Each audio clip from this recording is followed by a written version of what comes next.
For those people who don't know me, I would like to share a little bit about my journey as an artist. क्योंकि दिल्ली में पहला show कर रही हूँ and पर शुरू हुआ था at the landmark age of 40. तब आधी जिंदगी बीत चुकी थी और सोचा अब आगे करना क्या है. I have been a home maker by choice and I have always enjoyed the various different roles attached to being a homemaker. सामने आना चाहूँगी और closer to the audience. So I'm only not satisfied to be a homemaker. तब बनी एक bucket list. उस bucket list में कुछ regular adventurous activities add करनी थी मुझे, जैसे कि sky diving, bungee jumping, trekking, shopping less and living more. लेकिन शॉपिंग लेस तो आज तक अचीव हुआ नहीं है, शायद होगा भी नहीं. Himanshu, my husband is very disappointed with that. तो my daughter had almost flown the nest and my husband has always been an obsessive compulsive workaholic. पर आज वो ऑडियंस में ज़रूर बैठे हैं और मुझे सपोर्ट कर रहे हैं, तो thank you so much. I was free to follow every passionate dream. तो जो सबसे इम्पोर्टेंट आइटम था उस बकेट लिस्ट का वो था कि to put my creative writing abilities to good use. पहले लगा कि मेरे अंदर एक किताब है, because as a popular English saying which says that there is a book inside of everyone. I said कि let's ease into the process. तो एक छोटी सी कविता लिखी और मुंबई के एक ओपन माइक में जाके परफॉर्म किया. उसे अप्रिसिएशन मिला तो हौसला बढ़ा और थोड़ा करते लिखते मैं कब कवि बन गई मुझे खुद को पता नहीं चला. I always feel that I didn't go looking for poetry. Poetry found me. एक लावारिस बच्चे के जैसे उसने मुझे अडॉप्ट किया और मेरी ज़िंदगी में घुल मिल के change my entire perception about how I am and how I perceive the world around me. So one round of applause to this art form जिसे हम पोइट्री कहते हैं, कविता कहते हैं.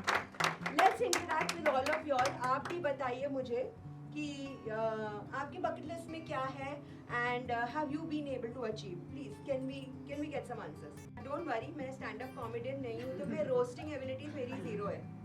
तो आप जो बोलेंगे उस पर हम बिल्कुल नहीं हंसने वाले. I think people who come from small places Yes. really have a bucket list.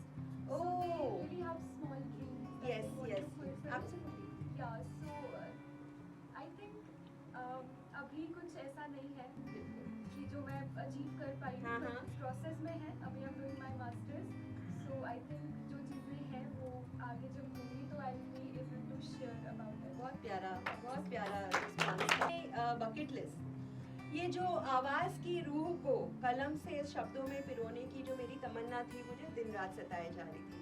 तो इसीलिए मैंने शुरू किया ये सफ़र. और उसके पहले एक और बात मैं डिस्कस करना चाहती हूँ कि अगर आपने पोस्टर में गौर किया होगा, I call my self a Hindustani poet. So what, ये हिंदुस्तानी शब्द का के क्या मायने हैं? कोई बता सकता है हिंदुस्तानी मतलब क्या होता है? हिंदुस्तानी मतलब हिंदी और उर्दू का एक मिश्रण.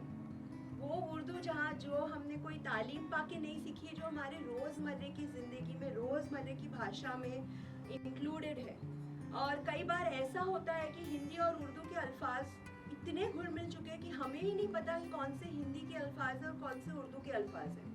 अगर आप एग्जाम्पल से बेटर समझेंगे तो इफ़ यू वांट टू से कि you live in my heart, तो क्या आप ये कहेंगे कि आप मेरे हृदय में रहते हो, या कहोगे कि तुम मेरे दिल में रहते हो? तो दिल एक उर्दू का अल्फाज है.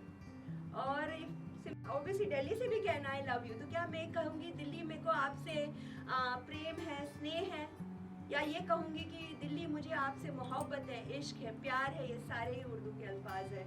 तो जब हिंदी और उर्दू की मिठास मिलती है तो बनती है हिंदुस्तानी.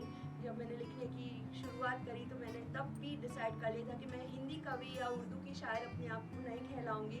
आई will call self Hindustani poet. और जैसे मैंने कहा था, सुनने की एक अदा होगी, एक तहजीब होगी, जैसे सुनाने की भी एक कला होती है. तो आपको जब भी मैं कहूँ अर्ज किया है, आपको कहना है ऐसे. तो अर्ज किया है, हम शायर ना बनते कभी, तन्हाई ने लफ्जों से रफाकत कर ली। रफाकत माने दोस्ती, फ्रेंडशिप। तो हम शायर ना बनते कभी, तन्हाई ने लफ्जों से रफाकत कर ली। वो जब से आंखें पढ़ना भूल गए, हमने जुबान में शायरी रख ली।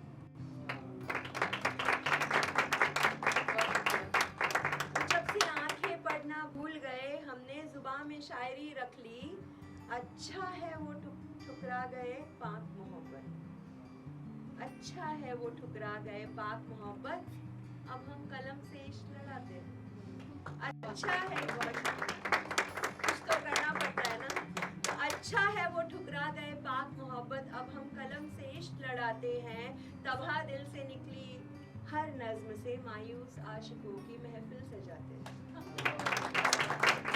तो मुझे कहने में बहुत प्राउड फील हो रहा है कि आज ये महफिल मायूस बिल्कुल नहीं है। प्यारे प्यारे खिले हुए हंसते मुस्कुराते चेहरे बैठे हैं। तो पर इस पंक्ति को दोहराऊंगी कि तबाह दिल से निकली हर नज्म से मायूस आशिकों की महफिल सजाते हैं। गर घायल है दिल भी तुम्हारा, चले आओ मुशायरे कदरदान बनकर। गर घायल है दिल भी तुम्हारा, चले आओ मुशायरे कदरदान बनकर। दर्द दिल का इलाज जो ढूंढ रहे हो, शायद मिल जाए वही मेरी गजलें सुनकर, शायद मिल जाए वही।